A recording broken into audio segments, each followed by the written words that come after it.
ये एक गरीब किसान की कहानी है। उन्वान: किस्मत का बीज। एक छोटे से गांव में अल्लाह दत्ता नाम का एक गरीब किसान रहता था। इसकी जमीन बहुत कम थी और वहीं उसके बच्चों का वाहिद सहारा था। रोज सुबह सवेरे वो बैलों के साथ खेतों की तरफ निकल जाता और शाम ढलने तक काम करता।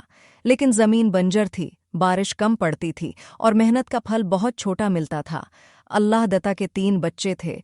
वो हमेशा उनसे कहता, बेटो, मेहनत करने वाला कभी हारता नहीं, बस सब्र रखो, अल्लाह रहम करेगा। एक साल बारिश बिल्कुल नहीं हुई। खेत सूख गए, अनाज खत्म हो गया और घर में फाके होने लगे। अल्लाह दत्ता के दिल में मायूसी, मगर उसकी बीवी ने हौसला दिया, हम अपने नसीब का बीज बोएंगे, अल्लाह जरूर उगाएगा। एक दिन अल्लाह दत्ता को गांव के एक पुराने बुजुर्ग मिले।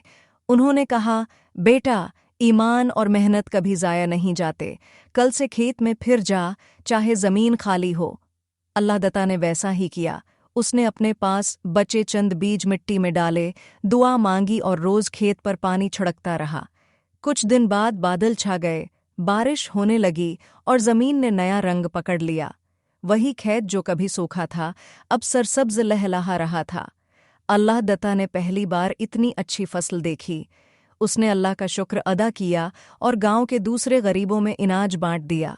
अब लोग उसे बाबा अल्लाह दत्ता कहते हैं, क्योंकि उसने सबको सिखाया कि उम्मीद, ईमान और मेहनत के बीज कभी ज़ाया नहीं जाते। क्या आप चाहते हैं कि मैं ये कहानी बच्चों के लिए मुख्तसर और आसान अल्फाज में